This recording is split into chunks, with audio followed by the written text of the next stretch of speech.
These are my Bob faux locks. I am loving them. If you want to know how to do these, please keep watching. I really don't like when tutorials take a long time because when I click on it, I'm ready to just click and go. Let me just show you how to do this real quick. Simple, cute style. It does take a little time to do because you do have to wrap them, but hey, well worth it. These are actually really old. I'm about to take these out tomorrow, but the older they get, I just think the cuter and more natural looking they are. So really, you can have this style in for a long time. I'm just getting sick of it and ready to switch it out, but yeah, here's how I do them. So for the things I use like a brush, regular bristle brush, and I use a rat tail comb, but I just took one out, so I'm not gonna show you that, but it's a rat tail comb. I think I use, because they come in like 3 of like these sets, and I think I only used, wow, probably like 1 full pack to do these faux locks because you don't really need that much, because I'll show you how I do it. But let me see, this is the Mambo Openloop Water Wave. It really only matters that you get water wave and that it's like nice and silky, soft feeling. It doesn't really matter if it's Mambo or that it's crochet. I didn't mean to get crochet, but it was just like there. So this is just one. I'm gonna brush it out. So usually when you braid hair, you're just gonna fold it over this way. Now I want these to be a little longer, so I'm gonna make sure it's long enough for my hair. This should be fine. Okay. So I'm gonna fold it over. This part is what I'm gonna use to wrap it back up. So this part's gonna be braid, this part's gonna be wrapping. Make it a little bit shorter actually. Yeah, okay, I guess if you don't know how to braid hair with weave, that might be another video that you might have to watch. If you need a more detailed video, I can make one. I'm really sorry, but this isn't to explain that. So I wanna get to the actual style at hand. So you're just gonna braid it. However you braid it, you don't have to braid it with weave the same way that I do it, the same exact method that I use, but however you interweave your fake hair with your hair, that's just all you need to do. So I have my long piece, I have my hair, and I have fake hair, the short one.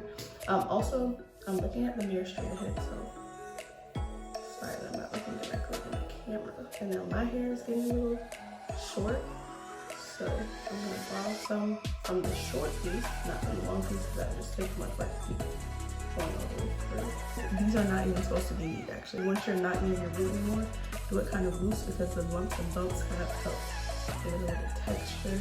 And you do want to measure it, make sure it's the same length as these. Side note, so for some of my locks, it started slipping down, which is, I guess, usually would be annoying, and I could have fixed by just wrapping it tighter, but I like when it slides down because then I keep sliding it back up and it gives it this like messy texture, and I'm just loving that. But yeah, I just slide it back up when it does that, but of course you could just make it tighter. So these end right here. Oh, I'm already getting too long. Leave this out, and then I'm going to hold on to the end of where I want it to stop, and I'm just going to twist it back upward. So this part, you have to be very careful at the bottom because you're trying to make sure it stays. So I literally use 2 hands, wrap it around a little so that it stays in place. And then I can start wrapping it upwards. And again, it doesn't have to be neat because these are like messy faux locks, so we don't care about that.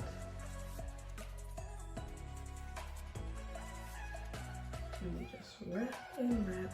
And because the hair is like water wave, it makes it so flexible and soft and shiny, and that's really what I wanted. So that's why I use the water wave. Even though you don't care about it being like neat necessarily, you do want to make sure that it's like a good tight grip. So even if you loosen up on some parts, you want to make sure that you tighten up on other parts and really wrap it securely so it doesn't keep sliding up and down. So then now at the top wrapping, have all this left over, and I'm just going to wrap it back down. I'm going to spread it out even more so it's even looser, but I'm just going to wrap back down until there is no more. Once you get that little piece, you're literally just gonna wrap until there's literally nothing left in your hand. Ta-da. And you have this left at the bottom. You could leave it curly. I don't really want these curls. I think I only have like one of them that is actually curly. But yeah, so you could leave this, or like I do, to secure the ends a little more, I just wrap this back up towards the bottom so the bottom doesn't unravel. Like I did at the top, I wrap it till there is no more. Ta-da. Ta-da. You don't even have to use fire or glue or anything. Like I just wrap it on itself.